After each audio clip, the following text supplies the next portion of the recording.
Nais mo bang ika'y lagi niyang mapapaniginipan? Hello mga guys, kumusta kayo? Panibagong araw, panibagong video na naman tayo. And sa araw na ito ay isa na namang video ang aking ituturo sa inyo na simpleng gabay o simpleng pamamaraan na makakatulong sa atin. At bago ang lahat, gusto ko lang mag-disclaimer sa mga taong hindi naniniwala at hindi gusto ang mga kagaya nitong video. Please skip this video and maghanap kayo ng videos na gustong gusto nyo, dahil ang video na ito ay para lamang ito sa mga taong naniniwala and gusto mag-try. Sa lahat po ng mga nagko-comment dito sa aking video dito sa loob ng aking channel, mag-iingat sa lahat ng mga nagre-reply sa inyo na dinadala kayo sa kanilang WhatsApp Imo app upang makaiwas po tayo sa scam. Ngayon po ituturo ko sa inyo paano kayo laging mapapanaginipan ng inyong partner, and higit sa lahat, hindi ka mawawaglit sa kanyang isipan. So dito ay pwede mo itong gawin sa parehas ng kasarian, babae ito babae, and lalaki ito lalaki, and syempre naman sa ating babae at lalaki na mag-partner. And dito is kailangan natin dito ng ating gagamitin. Kailangan mo lamang dito maghanda ng isang maliit na papel. Kailangan mo lang din dito ng panulat, and kailangan mo dito ng iyong pabango or di kaya perfume. Lotion. Basta ito ay mabango, and sarili mo itong gamit at hindi mo ito hiniram lamang. Yung sarili mong gamit na lagi mong ginagamit sa araw-araw.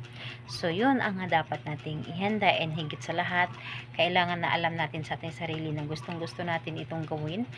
Kailangan na naniniwala tayo at hindi tayo nagdududa sa ating dapat na gawin, and higit sa lahat, nagtiwala tayo.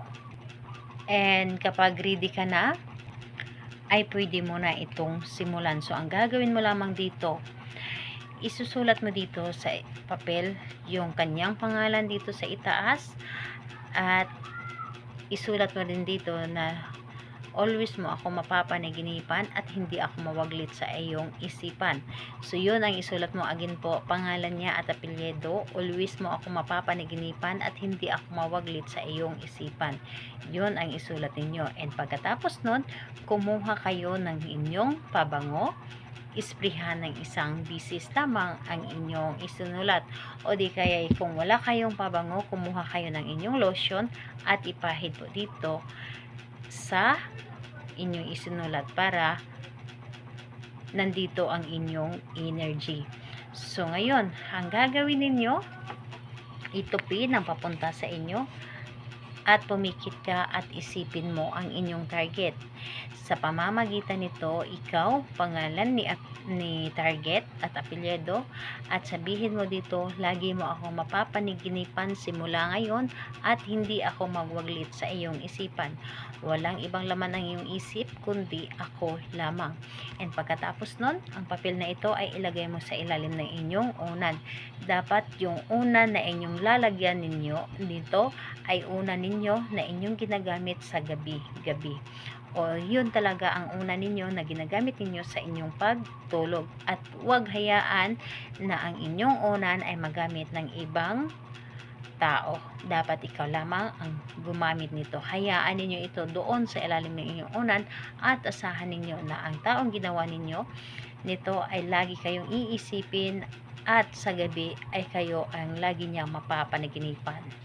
So ayun po, kailan ito pwedeng gawin. Gawin ito sa araw ng Tuesday and Friday, pero pwede ito gawin sa kahit anong araw at oras. So basta malakas lamang ang inyong energy, pwede ninyo itong gawin.